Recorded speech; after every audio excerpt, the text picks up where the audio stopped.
Hello and welcome to my YouTube channel. In this video, you will learn how to use being in your English. तो अगर आपकी English already अच्छी है तो may be this video is not useful for you. आपको ये सब already आता होगा. बट अगर आपकी इंग्लिश एकदम शुरुआती स्टेज पे है और आपको नहीं पता है कि बीइंग कैसे यूज़ करते हैं तो ये वीडियो आपके लिए बहुत ही यूज़फुल होगा. तो शुरू करते हैं. सबसे पहले देखो, बी एक वर्ब होती है. तो बी का मतलब होता है कुछ होना या बनना. तो उसमें अगर आप आईएनजी लगा दें तो बीइंग बन जाता है. तो ये तो है कि ये वर्ड क्या है, लेकिन इसका यूज़ जो है वो बहुत डिफरेंट वे में होता है. तो वन बाय वन आप इसके यूजेस सीखेंगे. तो शुरू करते हैं. सबसे पहला जो इसका यूज़ है वो ये है कि present continuous and past continuous की पैसिव फॉर्म में इसका यूज़ होता है.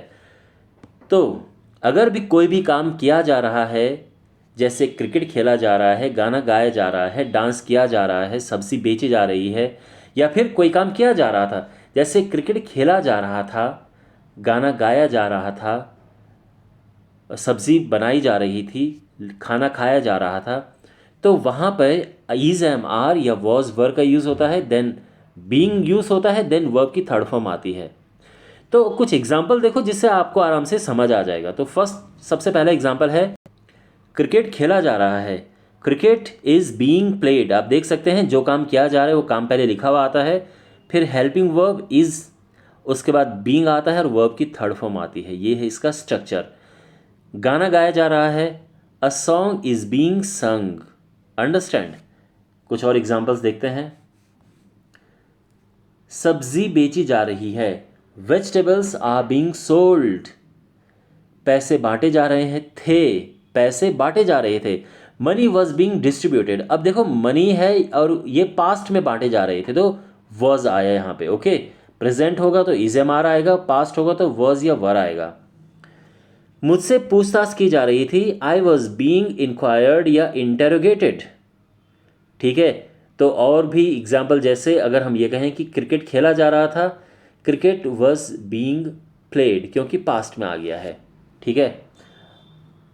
अब यहाँ पे इसका एक और दूसरा यूज़ आप देख सकते हैं कि अगर हम ये कहें कि यार वो तो ऐसा बन रहा है या ऐसा हो रहा है, जैसे वह रूड हो रहा था, he was being rude. Rude होता है कि कोई इंसान बिल्कुल नाराज़ या एकदम चिड़चिड़ा सा बिहेवियर होता है, उसको रूड कहते हैं. तो वह बिल्कुल रूड था या रूड हो रहा था. He was being rude. She is being nice. वह अच्छा बिहेव कर रही है, वह अच्छा बन रही है, तो शी इज़ बीइंग नाइस. तो नाइस बनना. ओके. सारे बैग चेक किए जा रहे हैं, all the bags are being checked. सारे डॉक्यूमेंट्स स्कैन किए जा रहे हैं, all the documents are being scanned. I hope आपको यहाँ तक समझ आ गया होगा. अब आगे बढ़ते हैं. इसका एक और यूज़ है कि कुछ चीज़ बनना या ये होने के नाते. अब आप एग्जाम्पल देखेंगे तो समझ जाओगे. डॉक्टर होने के नाते मेरा ये कर्तव्य है कि मैं उसका इलाज करूं, भले वो मेरे दुश्मन देश से है. आपने ऐसी स्टोरी सुनी होगी, पढ़ी होंगी अपने बुक्स में.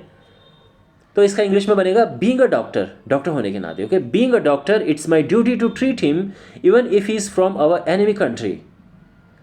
बीइंग अ टीचर, टीचर होने के नाते, it's my responsibility to create his interest in studies. तो सपोज दैट किसी बच्चे का इंटरेस्ट पढ़ाई में नहीं हो पा रहा है, तो टीचर बोलेगा कि टीचर होने के नाते मेरा ये कर्तव्य है, ये ड्यूटी है कि मैं उसका इंटरेस्ट जो है पढ़ाई के प्रति जगाऊँ.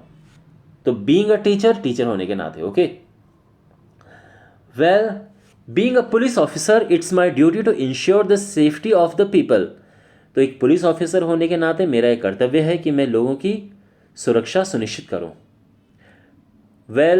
अब यहाँ पे बीइंग का थोड़ा different view. Being a poor, it's very difficult to even get the food.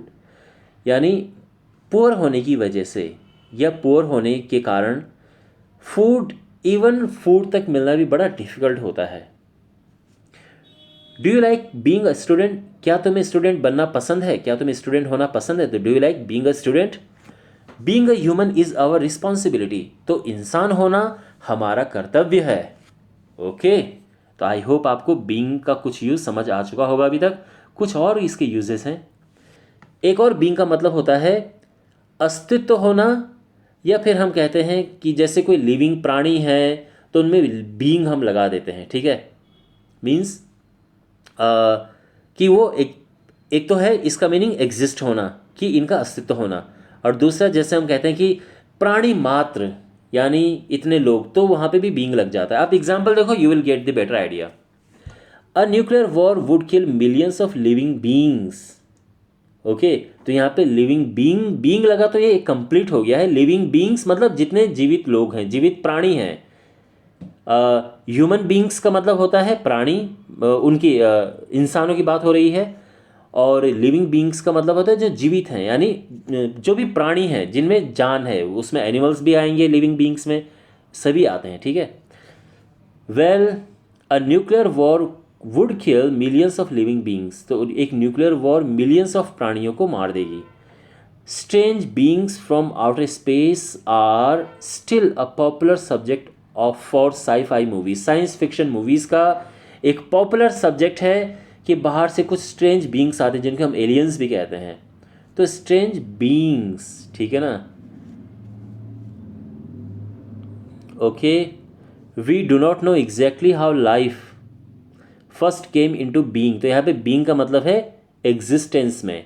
हमें नहीं पता कि एग्जैक्टली सबसे पहले लाइफ कैसे बनी, कैसे आई, ठीक है। अभी तक लोग जो सोचते हैं ये सब लोगों के अनुमान है कि ऐसा हुआ होगा, ऐसा हुआ होगा। एग्जैक्टली क्या हुआ होगा किसी को पता नहीं है। All living creatures are thought to descend from an organism that came into being 3 million years ago. तो ऐसा कहा जाता है कि जितने भी जीवित प्राणी हैं वो सब एक ऑर्गेनिज्म से आए जो 3 बिलियन साल पहले आया था। तो 3 बिलियन साल पहले एक ऑर्गेनिज्म का जन्म हुआ और फिर वो धीरे धीरे डेवलप हुआ, एवोल्यूशन हुआ, और अब तो खैर इंसान बने हैं, अलग अलग जानवर बने हैं उससे, ठीक है। Dinosaurs pre existed human beings by many millions years ago, यानी डायनासोर ह्यूमन बींग से के पहले से एग्जिस्ट करते थे। ओके, उनसे कई मिलियन साल पहले डायनासोर्स होते थे ह्यूमन बींग से पहले। ओके, तो ये सब मैंने आपको सिखाने का, आई होप आपको ये समझ आया होगा जो मैंने आपको सिखाने का प्रयास किया है। और अगर आपको अच्छा लगा तो लाइक करें, शेयर करें, सब्सक्राइब करें। Thanks for watching, take care.